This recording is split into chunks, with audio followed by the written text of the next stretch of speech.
Hi guys, welcome back to the OVC YouTube channel. Today Owethu is going to be telling us about her Au Pair USA experience. Hey, how are you doing?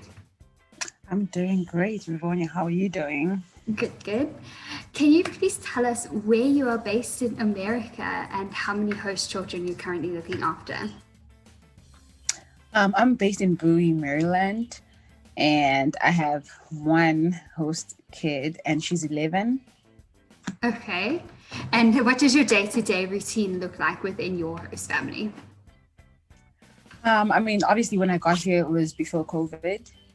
So obviously, like my schedule then and now is different. Yes. But then I obviously work less hours because my kid she's 11, and she's older and she's more responsible.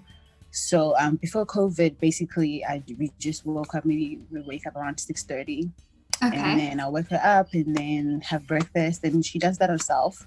I just monitor everything. Okay. And she'll do her own lunch. She'll pack her own lunch. I'll just monitor that she's putting in all the right things. And then I'll just like take her to school, and then she'll be at school by 8, and then I'm free from like 8 to like 2:45 p.m. And then I go pick her up at school, and then when she's back, we'll do homeworks, and obviously like I'll help her, and then I'll just like prepare for dinner, and then after that, we maybe do like an activity or just relax, talk, and then maybe around like 7:30 p.m. I'll be done, and then I'll just go to the gym or just relax or go with my friends. Now it's COVID, so just everything. changed a little bit. Yeah, everything changed.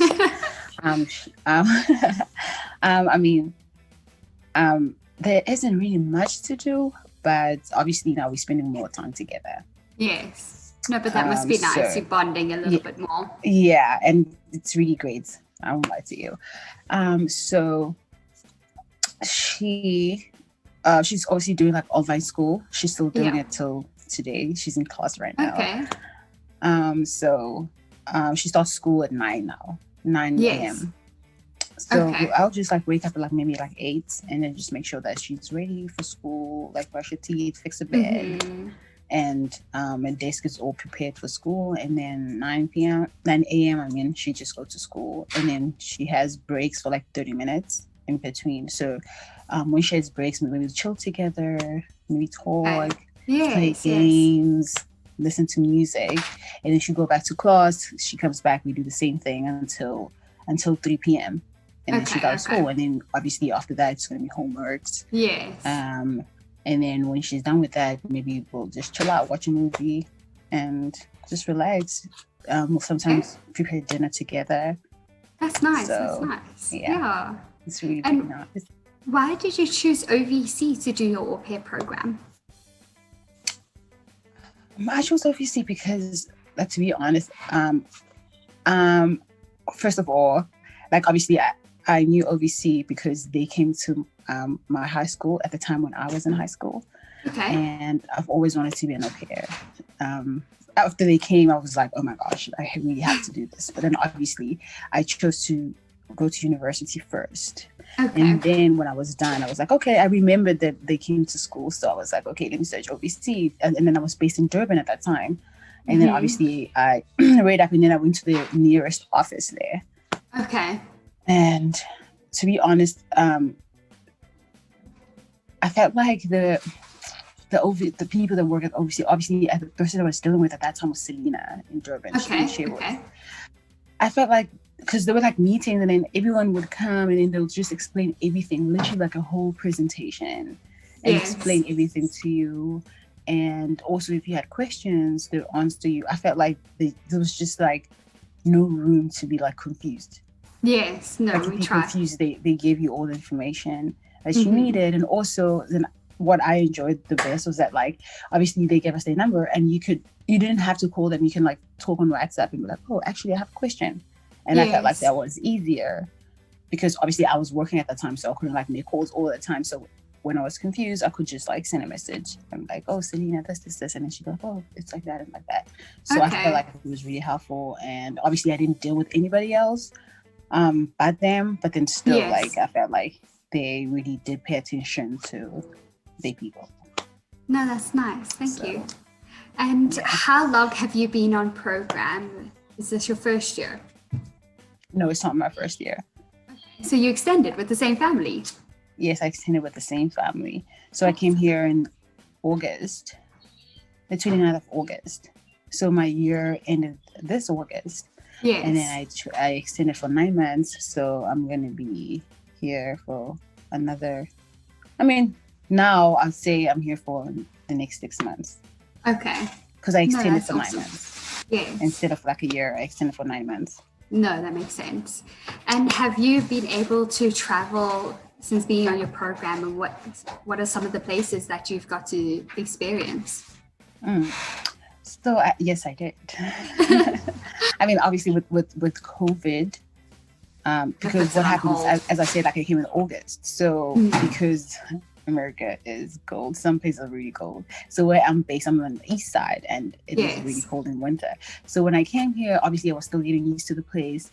So I was like, okay, you know what? I'll try and travel when it's like when it's like warmer instead. Okay. So for now, I'll just be like around the area because I'm in Maryland.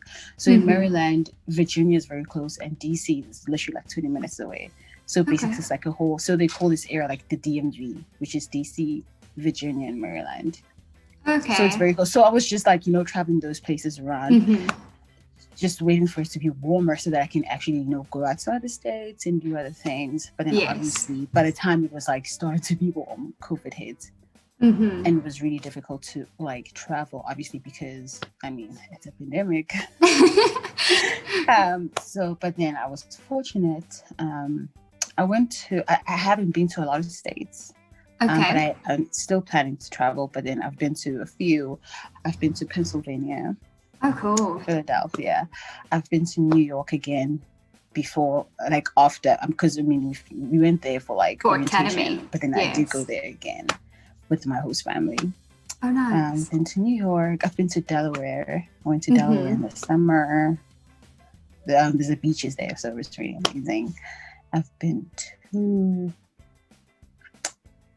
Pennsylvania, Delaware, and obviously Virginia, Maryland. Yes. DC. So quite a few places. I've also been to Florida too. Okay, nice. So quite a few places. That's always good. And what advice would you give to other young ladies that are looking to sign up for the program? Okay. Basically, first I'd say I think you shouldn't worry. I'll tell them not to worry because it's normal to worry and be like, oh my gosh, I'm going to a new place.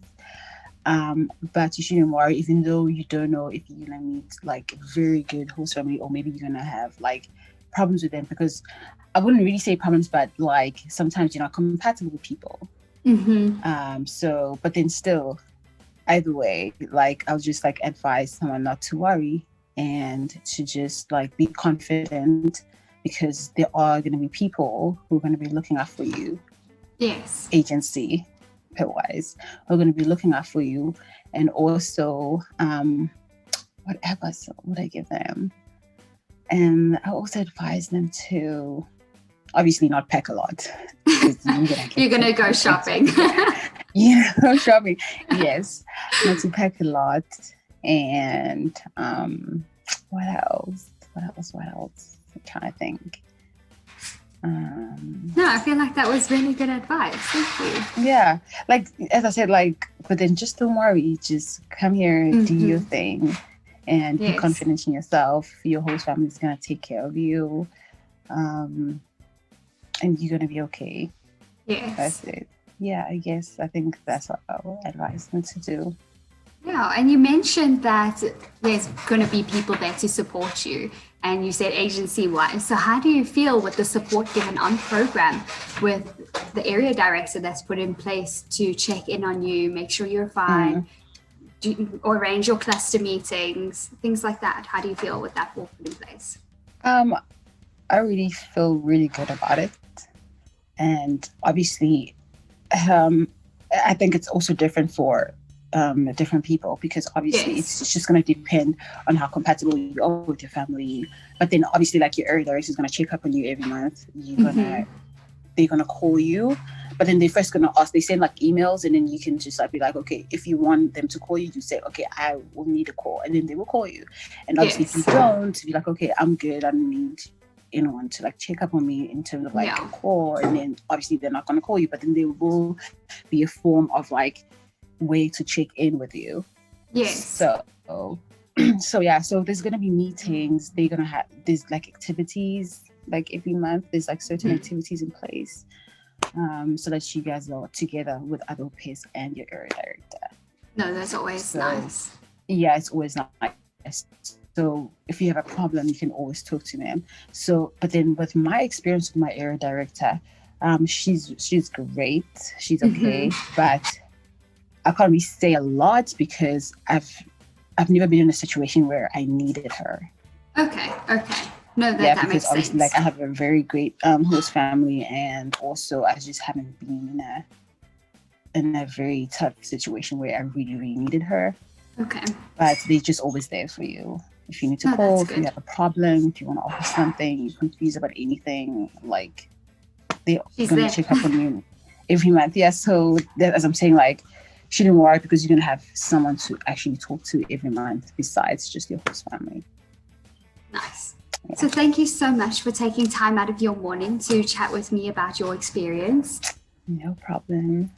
Cool. So everyone else that's watching, please remember to like the video and subscribe below. Thank you.